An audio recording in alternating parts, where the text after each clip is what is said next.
जय हिंद। आज हम बात करेंगे क्लास 7th की ज्योग्राफी के चैप्टर 6 के बारे में, human environment interactions the tropical and the sub tropical reason के बारे में। बेसिकली इस चैप्टर में बात की गई है अमेजोन बेसिन के बारे में और गंगा ब्रह्मपुत्र बेसिन के बारे में। बताया गया है कि इन दोनों बेसिन्स में क्लाइमेटिक कंडीशंस कैसी एग्जिस्ट करती हैं, इन जनरल इन दोनों बेसिन्स में लाइफ कैसी एग्जिस्ट करती है, कैसे लोग देखने को मिलते हैं, कैसा वाइल्ड लाइफ एग्जिस्ट करता है, कैसे फॉरेस्ट देखने को मिलते हैं। इसी सब के बारे में बातचीत की गई इस चैप्टर में, जो कि आज अपने को पढ़ना है।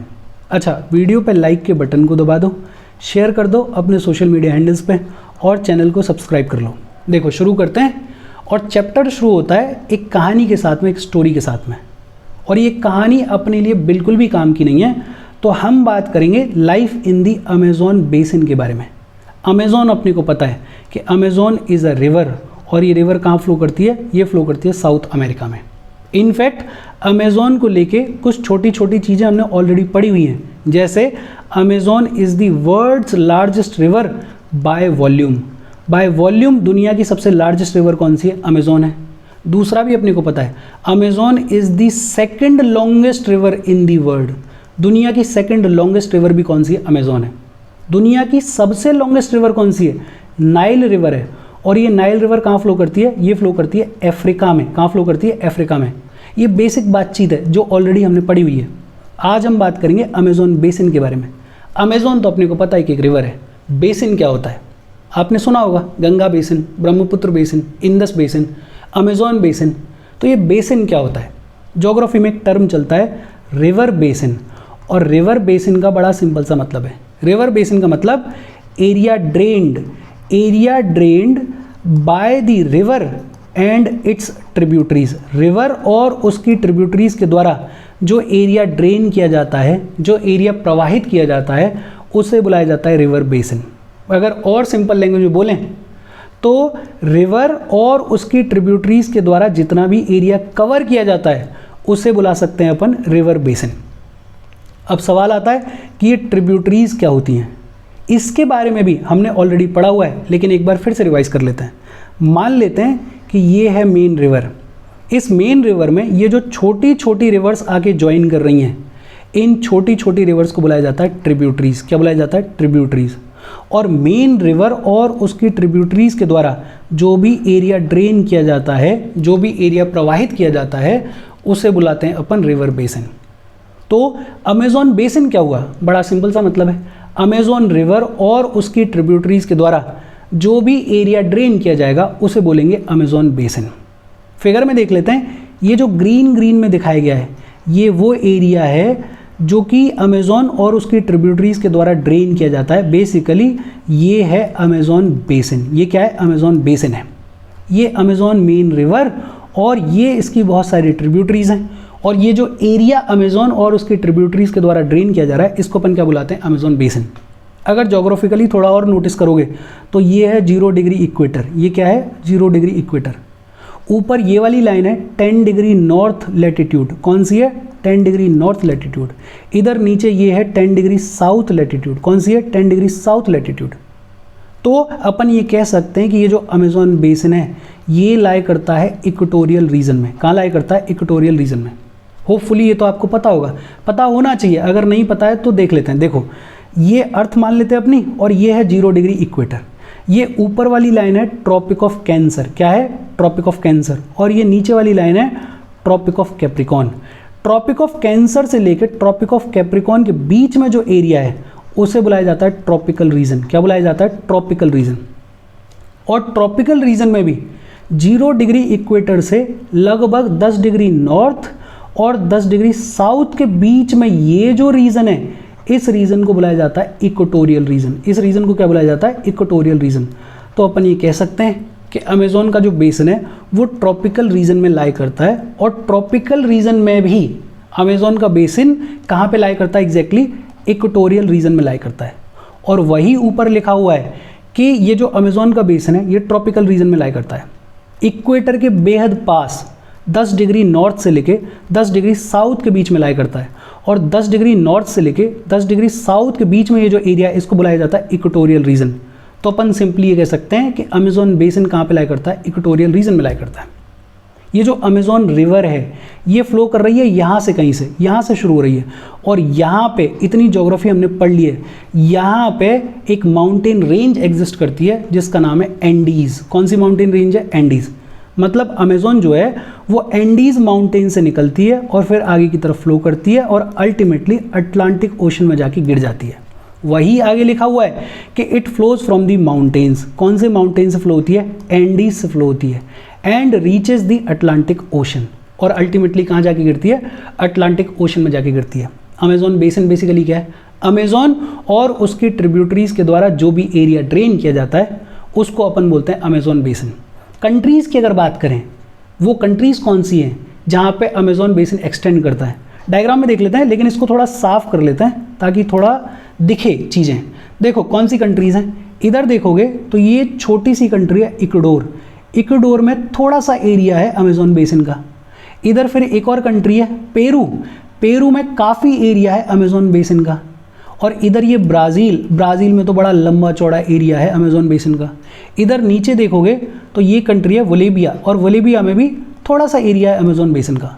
ऊपर अगर देखोगे तो ऊपर है कोलंबिया। कोलंबिया में ये जो नीचे नीचे वाला सदर्न कोलंबिया है वो अमेज़न बेसिन के हिस्से में आता है।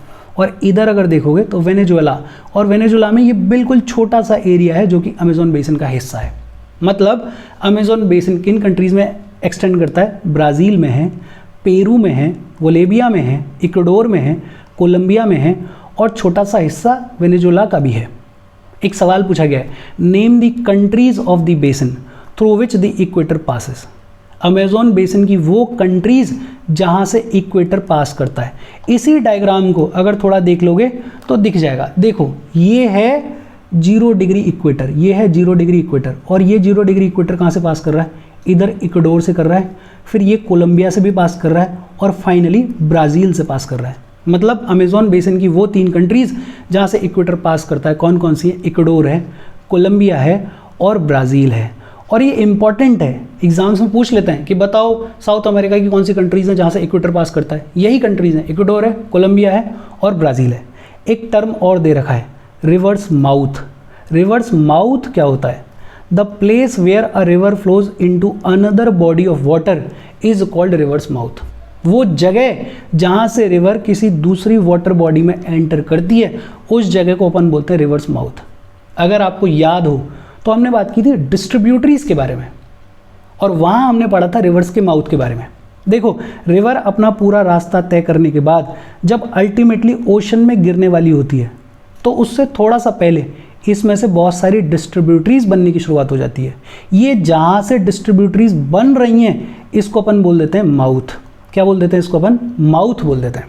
बेसिकली ये वो जगह है जहाँ से रिवर दूसरी वाटर बॉडी में एंटर करने वाली है, ओशन में एंटर करने वाली है। रिवर का माउथ क्या होता है? वो जगह जहाँ से रिवर दूसरी वाटर बॉडी में एंटर करती है उस जगह को बोलते हैं रिवर का माउथ। बड़ी सिंपल सी बातचीत है। अच्छा, डू यू नो में बड़ी इंटरेस्टिंग बात की गई है। डू यू नो में बात की गई है कि अमेज़न रिवर का नाम अमेज़न कैसे पड़ा, और कहानी बड़ी इंटरेस्टिंग है। स्पेन के लोगों ने जब पहली बार अमेज़न रिवर को डिस्कवर किया और पहुंचे अमेज़न रिवर पे, तो इन लोगों को वहाँ की लोकल ट्राइब्स ने अटैक किया। और ये जो लोकल ट्राइब्स हैं इन्होंने हेड गियर्स पहने हुए थे और इन्होंने घास की स्कर्ट पहनी हुई थी। मतलब ये जो लोकल ट्राइब्स हैं इन्होंने हेड गियर्स और घास की स्कर्ट्स पहनी हुई थी। और ये जो आउटलुक था लोकल ट्राइब्स का, ये रिजेंबल करता था एंशिएंट रोमन एम्पायर की विमेन वॉरियर्स से। और इस एंशिएंट रोमन एम्पायर में विमेन वॉरियर्स को बुलाया जाता था अमेज़ॉन्स। क्या बुलाया जाता था? अमेज़ॉन्स। और वहीं से इस रिवर का नाम पड़ गया अमेज़न। क्या नाम पड़ गया? अमेज़न। बड़ी इंटरेस्टिंग कहानी है कि स्पेन के लोगों ने अमेज़न रिवर को डिस्कवर किया। जब ये अमेज़न रिवर पर पहुँचे तो वहाँ की लोकल ट्राइब्स ने इनको अटैक किया। और ये जो लोकल ट्राइब है इसने पहना हुआ था हेड गियर, इसने पहना हुआ था घास की स्कर्ट। ये जो आउटलुक था इस लोकल ट्राइब का, ये एंशिएंट रोमन एम्पायर के विमेन वॉरियर से रिजेंबल करता था। और इन विमेन वॉरियर्स को बुलाया जाता था अमेज़ॉन्स, और वहीं से नाम पड़ गया अमेज़न रिवर। बड़ी बेसिक बातचीत। अभी तक हमने क्या बात करी? रिवर बेसिन क्या होता है? The area drained by the river and it's tributaries. Amazon basin कहाँ लाई करता है? इक्वेटोरियल रीजन में लाई करता है। अमेज़न रिवर कहाँ से शुरू होती है? एंडीज माउंटेन से शुरू होती है। कहाँ जाके ख़त्म होती है? अटलांटिक ओशन में जाके गिरती है। कौन कौन से कंट्रीज़ हैं जिनमें अमेजोन बेसिन एक्सटेंड करता है? ब्राज़ील है, पेरू है, बोलिविया है, इक्वाडोर है, कोलंबिया है और वेनेजुएला है। अमेजोन बेसिन की वो कंट्रीज़ जहाँ से इक्वेटर पास होता है, इक्वाडोर है, कोलंबिया है और ब्राज़ील है। इसके अलावा रिवर का माउथ क्या होता है? The place where the river flows into another body of water is called river's mouth. बड़ी सिंपल सी बातचीत है। इसके बाद ट्रिब्यूटरीज क्या होती हैं, ये अपन ने पढ़ ही लिया। The small reverse that join the main river, ये कोई मेन रिवर है, इसमें ये जो छोटी छोटी नदियाँ ज्वाइन करती हैं इन्हीं को अपन बोलते हैं ट्रिब्यूटरीज। और मेन रिवर और उसकी ट्रिब्यूटरीज के द्वारा जितना भी एरिया ड्रेन किया जाता है उसे अपन बोलते हैं रिवर बेसिन या फिर कैचमेंट एरिया। रिवर बेसिन बुलाते हैं या फिर कैचमेंट एरिया भी बुलाते हैं। अमेज़न का जो बेसिन है वो दुनिया का सबसे लार्जेस्ट रिवर बेसिन है। इंपॉर्टेंट है, याद रखना, अमेज़न का बेसिन दुनिया का सबसे लार्जेस्ट बेसिन है। अब सवाल आता है कि अमेज़न के बेसिन में क्लाइमेट कैसा रहता है। जोग्राफिकल लोकेशन अगर आपको समझ में आ गई है तो क्लाइमेट समझना डिफिकल्ट नहीं है। जोग्राफिकल लोकेशन क्या है? 0 डिग्री इक्वेटर के आसपास जो है अमेज़न बेसिन एग्जिस्ट करता है। और क्योंकि इक्वेटोरियल रीजन में अमेज़न बेसिन एग्जिस्ट कर रहा है तो यहाँ पे क्लाइमेट कैसा होगा? हॉट होगा। यहाँ पे क्लाइमेट कैसा होगा? वेट होगा। यहाँ पे क्लाइमेट कैसा होगा? ह्यूमिड होगा। बड़ी सिंपल सी बात, हॉट होता है, वेट होता है और यहाँ पे ह्यूमिड कंडीशंस होती हैं। स्किन को बड़ा स्टिकी फील होता है। दिन में टेम्परेचर बहुत ज़्यादा हाई हो जाता है और ह्यूमिडिटी तो हाई रहती ही रहती है। रात में टेम्परेचर बहुत ज़्यादा ड्रॉप हो जाता है, ह्यूमिडिटी हाई रहती ही रहती है। बड़ी सिंपल सी बातचीत। क्लाइमेट कैसा रहता है? हॉट एंड वेट क्लाइमेट रहता है। अच्छा, रेन फॉरेस्ट मिलते हैं यहाँ पे। देखो, इक्वेटोरियल रीजन में अमेज़न बेसिन एग्जिस्ट करता है। ऐसा एरिया है जहाँ पे खूब बारिश हो रही है और जहाँ पे बारिश ज़्यादा होगी वहाँ पे थिक फॉरेस्ट मिलेंगे, घने फॉरेस्ट मिलेंगे। इनफैक्ट अमेज़न बेसिन में इतने घने फॉरेस्ट मिलते हैं कि ऊपर से देखो तो ज़मीन दिखाई नहीं देती। बहुत डेंस कैनोपी होती है ट्रीज़ की। और दिखाई तो दूर की बात है, सनलाइट की जो रेज हैं वो भी ज़मीन तक, वो भी ग्राउंड तक नहीं पहुंच पाती हैं। नीचे अगर देखोगे तो पूरा अंधेरा ही अंधेरा रहता है। ऊपर एक तरीके से छत बनी हुई होती है पेड़ों की कैनोपी की। और जो नीचे ज़मीन पे पेड़ मिलेंगे वो सिर्फ वो वाले पेड़ होंगे जो कि शेड टॉलरेंट होंगे। ऐसे पेड़ जो किसी दूसरे पेड़ की छाँव में उगाए जा सकते हैं वो पेड़ ज़मीन पर उग जाएंगे। अदरवाइज़ तो बहुत लंबे लंबे पेड़ देखने को मिलते हैं। और ये जो लंबे लंबे पेड़ हैं इनकी जो कैनोपी होती है, इनकी जो छत होती है वो बेहद डेंस होती है। इतना डेंस होती है कि सनलाइट तक भी रीच नहीं कर पाती है ज़मीन तक। यहाँ पे खूब सारे वैरायटी ऑफ प्लांट्स मिलते हैं। प्लांट पैरासाइट्स भी मिलते हैं, जैसे ऑर्काइड्स मिलते हैं, जैसे ब्रोमेलाइट्स मिलते हैं। Bromeliads are special plants that store water in their leaves. ये जो ब्रोमेलाइट्स हैं ये अपने पत्तियों में, अपने लीव्स में वाटर को स्टोर करके रखते हैं। और ये जो वाटर है इसको फ्रॉग्स वगैरह जो हैं वो अंडे देने के लिए काम में लेते हैं। बेसिकली ब्रोमेलाइट्स बड़े स्पेशल प्लांट्स हैं जो कि अपने लीव्स में पानी को स्टोर करके रखते हैं। और फ्रॉग्स जैसे जो एनिमल्स हैं वो इस पानी को यूज़ करते हैं अंडे देने के लिए। बेसिकली फ्रॉग्स अपने एग्स को ले डाउन करते हैं इस वाटर में। शायद ब्रोमेलाइट्स की इमेज अपन ने डाउनलोड की होगी, देखो, हाँ ये रही ना, ये है ब्रोमेलाइट्स। ये क्या है? ब्रोमेलाइट्स है। बड़ा सिंपल बेसिक सी चीज़ें हैं कि क्लाइमेट कैसा है? हॉट एंड वेट क्लाइमेट है। रेन खूब होती है यहाँ पे तो थिक फॉरेस्ट देखने को मिलते हैं। यहाँ पे अगर ज़मीन पे देखोगे तो ज़मीन पे सिर्फ वो वेजिटेशन मिलेगी जो कि शेड टॉलरेंट है, बाकी तो लंबे लंबे पेड़ मिलते हैं। रेन फॉरेस्ट मिलते हैं। और ये जो रेन फॉरेस्ट है ये फौना में भी रिच है। फ्लोरा में तो है ही, पेड़ पौधे तो खूब हैं ही, फौना में भी रिच है। मतलब यहाँ पे खूब सारी वेराइटीज़ की बर्ड्स देखने को मिलती हैं, जैसे टोकन्स देखने को मिलते हैं। ये जो है ये टोकन है। हमिंग बर्ड्स देखने को मिलती हैं, मकाओ देखने को मिलता है। इसके अलावा भी बहुत सारे फौना, बहुत सारे एनिमल्स यहाँ देखने को मिलते हैं, जैसे मंकीज़ यहाँ देखने को मिलते हैं, जैसे स्लॉथ्स यहाँ पे देखने को मिलती हैं, एंट ईटिंग टेपियर्स यहाँ पे देखने को मिलते हैं। बहुत वैरायटी के रेप्टाइल्स देखने को मिलते हैं, स्नेक्स देखने को मिलते हैं, क्रोकोडाइल्स मिलते हैं, स्नेक्स मिलते हैं, पाइथन्स देखने को मिलते हैं, एनाकोंडा वगैरह देखने को मिल जाता है। यहाँ पे बहुत सारे वैरायटी के इंसेक्ट्स भी एग्जिस्ट करते हैं। बहुत सारे वैरायटी के फिशेस भी देखने को मिलते हैं यहाँ पे, जैसे पिरनहा फिश। पिरनहा फिश जो है वो फ्लैश ईटिंग फिश है, मतलब फ्लैश खाती है, वो फिश भी यहाँ पे मिलती है। अगर बहुत सिंपल लैंग्वेज में बोलें तो पूरे इस पैराग्राफ का आइडिया सिर्फ इतना सा है कि यहाँ पे डेंस कैनोपी वाले फॉरेस्ट मिलते हैं, खूब सारा फ्लोरा मिलता है, खूब सारा फोना मिलता है। फोना में एनिमल्स स्पीशीज़ मिलते हैं, यहाँ पे इंसेक्ट के स्पीशीज़ मिलते हैं, फिशेस के स्पीशीज़ मिलते हैं, रेप्टाइल्स के खूब सारे स्पीशीज़ मिलते हैं। मतलब खूब रिच है ये फ्लोरा और फोना में। यहाँ पे लोग कैसे मिलते हैं? देखो यहाँ पे जो लोग रहते हैं वो छोटे छोटे एरियाज़ में कल्टीवेशन करते हैं। भाई लंबा चौड़ा फॉरेस्ट है, डेंस फॉरेस्ट है, तो एग्रीकल्चर के लिए बहुत ज़्यादा ज़मीन तो है नहीं, तो छोटे छोटे एरियाज़ में ये लोग कल्टीवेशन करते हैं। कुछ लोग हंटिंग भी करते हैं, फिशिंग भी करते हैं, बिकॉज फॉरेस्ट है तो हंटिंग के लिए आइडियल है, फिशिंग के लिए भी आइडियल है। विमेंस जो होती हैं वो थोड़ा बहुत क्रॉप्स वगैरह उगा लेती हैं। आदमी लोग जो होते हैं वो हंटिंग के लिए चले जाते हैं, फिशिंग के लिए चले जाते हैं, और विमेन जो है वो घर के कामकाज संभालती हैं और थोड़ा बहुत क्रॉप्स वगैरह उगा लेती हैं। खूब सारे फ्रूट्स वगैरह देखने को मिल जाते हैं, जैसे टापियोका उगाते हैं ये लोग, पाइनएप्पल उगाते हैं ये लोग, स्वीट पोटैटो वगैरह उगा लेते हैं ये लोग। ये लोग प्राइमरीली प्रैक्टिस करते हैं स्लैश एंड बर्न एग्रीकल्चर, और ये इंपॉर्टेंट टर्म है। स्लैश एंड बर्न एग्रीकल्चर का मतलब क्या है? बहुत सिंपल तरीके से बोला जाए, ये मान लेते हैं कि लंबा चौड़ा फॉरेस्ट है। स्लैश एंड बर्न एग्रीकल्चर में क्या होता है? कोई भी ग्रुप ऑफ पीपल जाएंगे और इस फॉरेस्ट के छोटे से एरिया को क्लियर आउट कर लेंगे। इस छोटे से एरिया में जितने भी पेड़ हैं उनको जला देंगे, उनको काट देंगे, ज़मीन को साफ कर लेंगे, और फिर इस ज़मीन पे करेंगे एग्रीकल्चर। क्या करेंगे? इस ज़मीन पे करेंगे एग्रीकल्चर। और जब तक इस ज़मीन की एग्रीकल्चरल प्रोडक्टिविटी हाई रहेगी, प्रोडक्टिविटी अच्छी मिलती रहेगी, तब तक तो इस ज़मीन पे एग्रीकल्चर चलता रहेगा। जैसे ही इसकी प्रोडक्टिविटी कम होने लगेगी, ये लोग इस ज़मीन को ऐसे ही छोड़ के किसी दूसरे एरिया पे चले जाएंगे और वहाँ की ज़मीन को साफ़ कर लेंगे, वहाँ का जो फॉरेस्ट है उसको जला के, उसको काट के साफ़ कर लेंगे, और फिर वहाँ पे एग्रीकल्चर करने की शुरुआत कर देंगे। ये जो एरिया छोड़ के गए थे ये लोग, ये 3-4 साल में दोबारा से नेचुरली ग्रो करने लग जाएगा और दोबारा से यहाँ पे फॉरेस्ट बिल्ड होने लग जाएगा। लेकिन स्लैश एंड बर्न एग्रीकल्चर का एक नुकसान ये है कि इसकी वजह से इरोजन खूब होता है और इसकी वजह से लंबे चौड़े फॉरेस्ट भी काटे जाते हैं।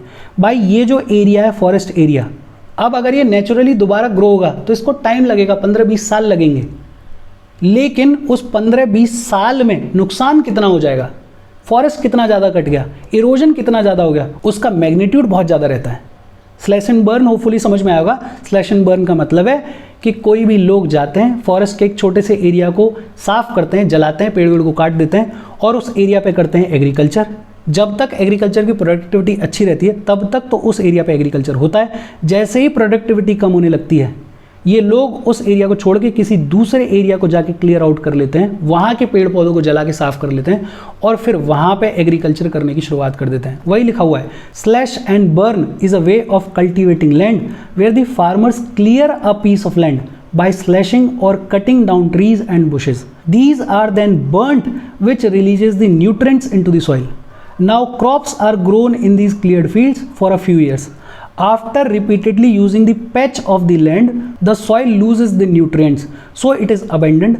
Then they clear another plot of land to plant. In the meantime, young trees grow in the old field. In this way, soil fertility is restored. People can then return to it and start cultivating it again. वही same बातचीत है जो अभी अपन ने पढ़ी। Basically slash and burn agriculture आपको यहाँ से समझ में आ जाना चाहिए। लैंग्वेज आप देख सकते हो, लैंग्वेज लिखी हुई है। यहाँ के जो लोग हैं उनका स्टेपल फूड है, उनका मेन फूड है मेनियोक। क्या है? मेनियोक। मेनियोक को अपन कंपेयर कर सकते हैं स्वीट पोटैटो से। जैसे अपने यहाँ पर शकरकंदी मिलती है, वैसे ही मेनियोक नाम का एक इनका स्टेपल फूड है, इनका मेन फूड है। पोटैटो वगैरह भी उगा लेते हैं ये लोग। फिर ये बहुत सारा कैश क्रॉप्स जैसे कॉफ़ी वगैरह, मेज़ वगैरह, कोकोआ वगैरह, ये सब भी उगा लेते हैं। यहाँ पे क्योंकि रेन फॉरेस्ट हैं, लकड़ी खूब अवेलेबल है, तो यहाँ पे वुड के हाउसेस देखने को मिलते हैं। ये जो फैमिलीज़ हैं ये छोटे अपार्टमेंट लाइक हाउसेस में रहती हैं, जिनको बुलाया जाता है मलोका। क्या बुलाया जाता है? मलोका। मलोका का डायग्राम अपन ने डाउनलोड किया हुआ है। ये जो है ये है मलोका। ये क्या है? मलोका। तो मतलब लकड़ी यहाँ पे खूब रहती है तो लकड़ी के घरों में रहते हैं, और जो नॉर्मली यहाँ पे लार्ज अपार्टमेंट लाइक हाउसेस मिलते हैं उनको लोकली बुलाया जाता है मलोका। क्या बुलाया जाता है? मलोका बुलाया जाता है। हालांकि ये जो अमेज़न बेसिन के लोग हैं इनकी लाइफ धीरे धीरे चेंज हो रही है। पुराने दिनों में यहाँ पे जो नदी थी, अमेज़न रिवर है, उसके थ्रू फॉरेस्ट एरियाज़ में घुसा जाता था। लेकिन 1970 में ट्रांस अमेज़न हाईवे बना दिया गया और इस ट्रांस अमेज़न हाईवे के थ्रू पूरे अमेज़न फॉरेस्ट को और पूरे अमेज़न रिवर को एक्सेस किया जा सकता है। अब तो एयरक्राफ्ट्स भी हैं, अब तो हेलीकॉप्टर्स भी हैं। इनके थ्रू भी अमेज़न के फॉरेस्ट को एक्सेस किया जा सकता है। यहाँ पे जो इंडिजीनियस पॉपुलेशन रहा करती थी, जो यहाँ की लोकल पॉपुलेशन रहती थी, उसको अब फॉरेस्ट एरिया से बाहर निकाला जा रहा है, फोर्स किया जा रहा है बाहर के एरियाज में सेटल होने के लिए। और यहाँ पे डेवलपमेंट के नाम पे इस फॉरेस्ट के साथ में खूब सारी छेड़खानी की जा रही है, खूब सारा डिस्ट्रक्शन किया जा रहा है। It is estimated that a large area of the rainforest has been disappearing annually in the Amazon basin. और इस डेवलपमेंट के नाम पे कह लो या मिसमैनेजमेंट के नाम पे कह लो, अमेज़न फॉरेस्ट का लंबा चौड़ा एरिया जो है वो हर साल डिसअपियर हो जाता है। और फॉरेस्ट का डिसअपियर होना अपने आप में हमारे लिए नेगेटिव कॉन्सिक्वेंस है लॉन्गर रन में। एक तो पेड़ जब कटते हैं तो खूब सारा इरोजन होता है, the top soil is washed away as the rain falls and the lush forest turns into the barren landscape. कि जब फॉरेस्ट काट दिए गए तो वहाँ पे खूब सारा सॉइल इरोजन हुआ, ऊपर वाली जो फर्टाइल सॉइल थी वो बह के चली गई, और कल तक जो हरा भरा फॉरेस्ट हुआ करता था वहाँ पे अब बंजर ज़मीन देखने को मिलेगी। और फॉरेस्ट काटना हमारे लिए हार्मफुल है। Global warming is a consequence, आज की डेट में सबसे बड़ी एग्जाम्पल। ऑक्सीजन लेवल्स पे उसका इम्पैक्ट पड़ेगा। तो ये सारे नेगेटिव कॉन्सिक्वेंसेस हैं, हमें फॉरेस्ट को बचाने की ज़रूरत है। Amazon are a very important forest. इसके बाद बात आती है गंगा ब्रह्मपुत्र बेसिन के बारे में, हमारे कंट्री में गंगा और ब्रह्मपुत्र के बेसिन के बारे में। ये जो गंगा ब्रह्मपुत्र बेसिन है ये लाई करता है सब ट्रॉपिकल रीजन में between 10 degree north to 30 degree north latitudes. देखो ये इंडिया का हिस्सा दिख रहा है अपने को, और ये है ट्रॉपिक ऑफ कैंसर। ये क्या है? Tropic of Cancer. और ये जो हरा हरा है ये है गंगा और ब्रह्मपुत्र का बेसिन। ये है गंगा और ब्रह्मपुत्र का बेसिन। मतलब ट्रॉपिकल रीजन से ऊपर वाला, इमीडिएटली ऊपर वाला जो रीजन है वहाँ पे एग्जिस्ट करता है गंगा और ब्रह्मपुत्र का रीजन। बेसिकली सब ट्रॉपिकल रीजन में देखने को मिलता है गंगा और ब्रह्मपुत्र का बेसिन। बड़ी सिंपल सी बातचीत है कि गंगा और ब्रह्मपुत्र का बेसिन कहाँ देखने को मिलता है? सब ट्रॉपिकल रीजन में देखने को मिलता है, 10 डिग्री नॉर्थ से लेके 30 डिग्री नॉर्थ के बीच में। कहाँ से कहाँ तक? 10 डिग्री नॉर्थ से लेके 30 डिग्री नॉर्थ के बीच में ये गंगा ब्रह्मपुत्र का बेसिन देखने को मिलता है। अच्छा, गंगा की ट्रिब्यूटरीज की बातचीत की गई है। कौन कौन से ट्रिब्यूटरीज की? घग्गर की बात की गई है, सोन की बात की गई है, चंबल की बात की गई है, गंडक की बात की गई है, कोसी की बात की गई है। अपन देख लेते हैं डायग्राम में, ये भी डाउनलोड किया हुआ है। देखो ये है मेन गंगा। ये क्या है? मेन गंगा। और इस मेन गंगा की बहुत सारी ट्रिब्यूटरीज हैं। ये राम गंगा है, ये गोमती है, ये घग्गर है, ये गंडक है, ये कोसी है। इधर अगर देखोगे तो यमुना इसकी सबसे लार्जेस्ट ट्रिब्यूटरी है, चंबल है, सिंध है, बेतवा है, केन है, सोन है। ये सारी गंगा की ट्रिब्यूटरीज हैं। हालांकि 7th के हिसाब से ये डायग्राम इंपॉर्टेंट नहीं है, लेकिन यूपीएससी के पर्सपेक्टिव से बेहद इंपॉर्टेंट डायग्राम है। इसको ड्रॉ कर लो और इन ट्रिब्यूटरीज को याद कर लो। निमोनिक्स चलते हैं इनको याद करने के। जैसे मेरे को अभी भी याद है, इसका निमोनिक था राम जाने गोमती का घाघरा गंदा कैसे। ऐसे ही निमोनिक्स आप अपने हिसाब से बना सकते हो और निमोनिक्स बना के इन ट्रिब्यूटरीज को याद रखो। आगे ब्रह्मपुत्र की ट्रिब्यूटरीज के बारे में भी बात की गई है। ये ब्रह्मपुत्र रिवर है, ये है ब्रह्मपुत्र रिवर, और इसकी कुछ ट्रिब्यूटरीज की अगर बात करें तो ये है दिबांग, ये है लोहित, इधर है सुबनश्री, इधर अगर देखोगे तो मानस है, इधर अगर देखोगे तो तीस्ता है, इधर अगर देखोगे तो धनश्री है, इधर अगर देखोगे तो ये कुलोंग है। ये जितनी भी हैं ये सब क्या है? ये ब्रह्मपुत्र की ट्रिब्यूटरीज हैं। इस डायग्राम को भी इत्मीनान से ड्रॉ करो और इत्मीनान से ड्रॉ करने के बाद इसको भी याद रखो। अपन बात कर रहे थे गंगा ब्रह्मपुत्र बेसिन के बारे में। गंगा ब्रह्मपुत्र बेसिन जो है वो सब ट्रॉपिकल रीजन में लाई करता है। गंगा की ट्रिब्यूटरीज हमने देख ली, ब्रह्मपुत्र की ट्रिब्यूटरीज हमने देख ली। अच्छा, गंगा के फीचर्स की बात करें तो गंगा और ब्रह्मपुत्र में ये जो एरिया है ये लंबे चौड़े प्लेन्स हैं। ये क्या है? लंबे चौड़े प्लेन्स हैं। माउंटेन से गंगा और ब्रह्मपुत्र दोनों निकलती हैं।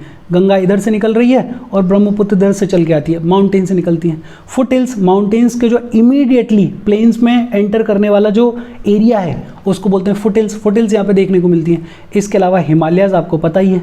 सुंदरबन डेल्टा, ये जो गंगा और ब्रह्मपुत्र हैं ये दोनों ही नदी, गंगा इधर से आती है और ब्रह्मपुत्र इधर से आती है और यहाँ पे एक डेल्टा फॉर्म करती है लंबा चौड़ा, इसको बोलते हैं सुंदरबन डेल्टा। क्या बोलते हैं? सुंदरबन डेल्टा है। ऑक्सबो लेक्स देखने को मिलती हैं इनके अंदर। ऑक्सबो लेक्स क्या होती हैं अपन ने बात की हुई है, please let me know in the comment section. ये जो एरिया है यहाँ पे मॉनसून टाइप का क्लाइमेट होता है। साउथ वेस्ट मॉनसून के बारे में हमने बात की थी। हमारे यहाँ पे जो भी बारिश होती है, जो कि अब शुरू होने वाली है, जून में होगी, ये आती है साउथ वेस्ट विंड्स की वजह से, और इसको अपन बोलते हैं साउथ वेस्ट मानसून। तो हमारा जो एरिया है ये डोमिनेटेड है मानसून क्लाइमेट से। मानसून कब से कब तक आता है? मिड जून से शुरू होता है और मिड सितंबर तक चलता है। 7 जून से आइडियली आने की शुरुआत हो जाती है मानसून की, लेकिन 7 जून आइडियली है, कभी थोड़ा पीछे कभी थोड़ा पहले आ सकता है, कोई दिक्कत वाली बात नहीं है। ये जो एरिया है यहाँ पे समर्स में हॉटनेस रहती है, खूब गर्मी रहती है, आप देख ही रहे हो, और विंटर्स जो हैं वो खूब ठंडी रहती हैं, कूल विंटर्स होती हैं। मैप में देखो और स्टेट्स फाइंड आउट करो जहाँ पे गंगा और ब्रह्मपुत्र का बेसिन लाई करता है, और ये आपके लिए होमवर्क है। होमवर्क इसलिए भी दिया जा रहा है बिकॉज इसी बहाने ज़्यादा कुछ नहीं तो इंडिया का पॉलिटिकल मैप ढंग से देख लेना और जितने भी स्टेट्स हैं उनको ढंग से याद कर लेना। अच्छा, इस बेसिन एरिया की वेरीड टोपोग्राफी है, मतलब अगर टोपोग्राफी की बात करें तो टोपोग्राफी वेरीड है, जैसे कहीं प्लेन्स हैं तो कहीं माउंटेन्स हैं, खूब सारा डिस्ट्रीब्यूशन देखने को मिलता है। और इस टोपोग्राफी के हिसाब से पॉपुलेशन का भी डिस्ट्रीब्यूशन देखने को मिलता है। जैसे माउंटेन एरियाज जो हैं उनमें स्टीप स्लोप होता है, मतलब बहुत ही ज़्यादा स्लोप होता है, और वहाँ पे टेरेन जो है वो डिफ़िकल्ट होता है, तो लोग बेहद कम रहते हैं माउंटेन एरियाज़ में। लेकिन गंगा ब्रह्मपुत्र बेसिन का जो प्लेन एरिया है, जैसे यूपी है, जैसे बिहार है, जैसे ये अपना पूरा एमपी वाला एरिया है, उधर देखोगे तो आसाम वाला जो एरिया है, ये प्लेन एरियाज़ हैं। और क्योंकि प्लेन एरियाज़ में सॉइल बड़ी फर्टाइल होती है, एग्रीकल्चर हो सकता है, क्योंकि प्लेन एरियाज़ में बड़ा इजीली कंस्ट्रक्शन वर्क किया जा सकता है, तो ये जो प्लेन एरियाज़ हैं यहाँ पे खूब सारी पॉपुलेशन रहती है। और क्योंकि फर्टाइल लैंड है तो यहाँ पे खूब सारा एग्रीकल्चर भी होता है। जो मेन क्रॉप होती है वो होती है यहाँ पे कौन सी? Paddy, rice. Rice is the main crop, क्योंकि राइस को उगाने के लिए चाहिए पानी, और गंगा और ब्रह्मपुत्र दोनों बह रही हैं, सबसे बड़ी नदियाँ, तो पानी की कोई कमी होती ही नहीं है, और रेनफॉल भी अच्छी खासी आती है इस एरिया में। तो ये जो एरिया है यहाँ पे खूब पानी होता है, इसकी वजह से यहाँ पे पैडी उगाया जाता है ज़्यादातर तरीके से। पॉपुलेशन डेंसिटी एक टर्म दे रखा है। पॉपुलेशन डेंसिटी क्या होता है? It means the number of people that live in 1 square kilometre of area. 1 square kilometre of area में कितने लोग रहते हैं उसको अपन बोलते हैं पॉपुलेशन डेंसिटी। वेस्ट बंगाल और बिहार की डेंसिटी, पॉपुलेशन डेंसिटी दी हुई है, लेकिन ये डेटा पुराना हो गया है, अपन लेटेस्ट वाला पढ़ेंगे। इतना याद रखो कि पॉपुलेशन डेंसिटी क्या होती है। It means the number of persons that live in a 1 square kilometre area. 1 square kilometre area में जितने लोग रहते हैं उसको बोलते हैं पॉपुलेशन डेंसिटी। फिर उसके बाद बात की गई है कि यहाँ पे कौन कौन सी और फसलें उगाई जाती हैं, जैसे वीट उगाया जाता है, मेज़, सोरगम, ग्राम, मिलेट्स वगैरह खूब उगाए जाते हैं। कैश क्रॉप्स में शुगर केन खूब उगाया जाता है, जूट यहाँ पे खूब उगाया जाता है। आगे चलते हुए अपन ये जितने भी क्रॉप्स हैं इनके क्लाइमेटिक कंडीशंस के बारे में पढ़ेंगे। वेस्ट बंगाल में, आसाम में टी खूब उगाई जाती है, सिल्क का प्रोडक्शन होता है। और इसके अलावा अगर माउंटेन्स में जाओगे तो माउंटेन्स में टेरेस कल्टीवेशन होता है। माउंटेन्स में क्या होता है? टेरेस कल्टीवेशन होता है। टेरेस कल्टीवेशन क्या होता है वो थोड़ा सा आगे चल के एक डायग्राम आएगा उसमें अपन देखेंगे। फिर यहाँ पे वेजिटेशन कवर जो है वो भी वेरी करता है according to the type of landform. जैसे गंगा ब्रह्मपुत्र के जो प्लेन एरियाज़ हैं वहाँ पे ट्रॉपिकल डेसिडियस ट्रीज़ देखने को मिलते हैं, जैसे टीक उगाया जाता है, साल उगाया जाता है, पीपल के पेड़ उगाए जाते हैं, बेम्बू का पेड़ उगाया जाता है ब्रह्मपुत्र के प्लेन्स में। इधर आसाम वाले जो प्लेन्स हैं वहाँ पे बेम्बू की खूब सारी खेती होती है। डेल्टा रीजन में, ये जो सुंदरवन डेल्टा बनता है वेस्ट बंगाल वगैरह वाले रीजन में, वहाँ पे खूब सारे मैंग्रोव के फॉरेस्ट देखने को मिलते हैं। उत्तराखंड, सिक्किम, अरुणाचल प्रदेश की अगर बात करें तो वहाँ पे पाइन, दियोदर और फिर जैसे पेड़ देखने को मिलते हैं, बिकॉज वहाँ पे क्लाइमेट जो होता है वो ठंडा होता है और स्लोप जो होते हैं वो स्टीप होते हैं। देखो अपन बहुत जल्दी जल्दी बात कर रहे हैं, लेकिन इसमें कुछ ऐसा है भी नहीं कि आराम से पढ़ा जाए।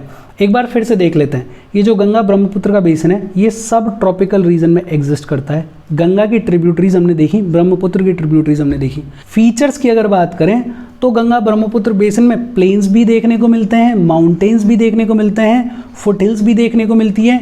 इसके अलावा डेल्टा, सुंदरवन डेल्टा जो है वो भी देखने को मिलता है, ऑक्सबो लेक्स भी देखने को मिलती हैं।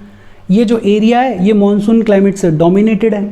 यहाँ पे समर्स जो होती हैं वो बेहद हॉट होती हैं, विंटर्स जो होती हैं वो कूल होती हैं। फिर इसके बाद अपन ने बात करी कि टोपोग्राफी भी बड़ी वेरीड है, और पॉपुलेशन का जो एग्जिस्टेंस है, जो डेंसिटी है, वो टोपोग्राफी के हिसाब से वेरी करती है। जैसे माउंटेन एरियाज़ में क्योंकि स्लोप बहुत ज़्यादा स्टीप है तो पॉपुलेशन बहुत कम रहती है, लोग बहुत कम रहते हैं। प्लेन एरियाज़ क्योंकि आइडियल हैं लोगों के लिए तो यहाँ पे खूब सारी पॉपुलेशन रहती है। पॉपुलेशन डेंसिटी क्या होती है? It is the number of persons that live in 1 square kilometre of area. 1 square kilometre area में जितने लोग रहते हैं उसको अपन बोलते हैं पॉपुलेशन डेंसिटी। यहाँ पे खूब सारे क्रॉप्स उगाए जाते हैं। मेनली जो क्रॉप उगाया जाता है वो उगाया जाता है राइस, पैडी, उसके अलावा वीट है, मेज है, ग्राम है, मिलेट्स हैं, शुगर केन है, जूट है। वेस्ट बंगाल आसाम में टी उगाया जाता है, सिल्क उगाया जाता है। लैंड फॉर्म के हिसाब से भी वेजिटेशन कवर वेरी करता है। जैसे अगर बात करें प्लेन्स की तो टीक, साल, पीपल जैसे ट्रॉपिकल डेसिडियस ट्रीज उगाए जाते हैं। फिर अगर बात करें ब्रह्मपुत्र प्लेन्स की तो बैम्बू उगाया जाता है वहाँ पे। डेल्टा एरिया जो सुंदरवन डेल्टा है वहाँ पे मैंग्रोव्स के पेड़ देखने को मिलते हैं। उत्तराखंड, सिक्किम, अरुणाचल प्रदेश वहाँ पे कॉनीफेरस ट्रीज जो नीडल वाले जिनमें थोड़ा मतलब कांटा टाइप का होता है वो पेड़ देखने को मिलते हैं, जैसे पाइन है, दियोदर है और फर है। क्योंकि ये जो उत्तराखंड, सिक्किम और अरुणाचल प्रदेश वाला एरिया है यहाँ पे क्लाइमेट कूल होता है और जो स्लोप्स होते हैं वो थोड़े स्टीप होते हैं। अपन बात कर रहे थे टेरेस कल्टीवेशन के बारे में। होता क्या है, ये इमेज देखो, जहाँ माउंटेन्स का स्लोप थोड़ा जेंटल होता है वहाँ पे लोग क्या करते हैं, वहाँ पे टेरेस जैसे काट लेते हैं माउंटेन्स में। ये इमेज में आपको दिख रहा होगा, ये बहुत सारे टेरेस कटे हुए हैं। और ये जो टेरेस काटे, ये जो फ्लैट सरफेस काटे, इन फ्लैट सरफेसेस के ऊपर थोड़ा बहुत कल्टीवेशन किया जाता है। देखो माउंटेन के स्लोप पे कोई भी कल्टीवेशन नहीं हो रहा है, उससे अच्छा है कि कुछ कल्टीवेशन हो जाए। तो ये जो कल्टीवेशन होता है ये कैसे होता है, टेरेस कल्टीवेशन के थ्रू होता है। माउंटेन्स के स्लोप पे टेरेस काट लिए जाते हैं कुछ ऐसे ऐसे करके और इन टेरेसेस पे कल्टीवेशन किया जाता है। Terraces are built on the steep slopes to create flat surfaces on which the crops are grown. The slope is removed so that water does not run off rapidly. Terrace cultivation आपको समझ में आ गया होगा।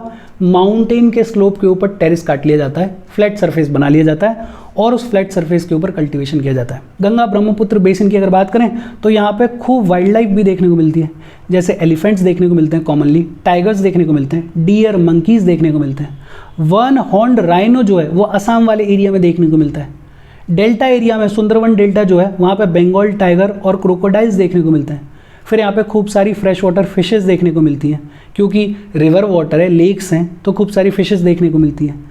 Popular variety of fishes जो यहाँ पे मिलती हैं वो है रोहू, केटला, हिल्सा। और इधर अगर देखोगे वेस्ट बंगाल वाली साइड में, बिहार वाली साइड में, तो यहाँ पे फिश और राइस जो है वो स्टेपल डाइट है। मेन डाइट क्या है, लोग फिश और राइस जो है वो एक साथ खाते हैं और ये अपने को बेसिक अंडरस्टैंडिंग है ही। अच्छा, डू यू नो में एक बड़ी इंपॉर्टेंट चीज़ दे रखी है।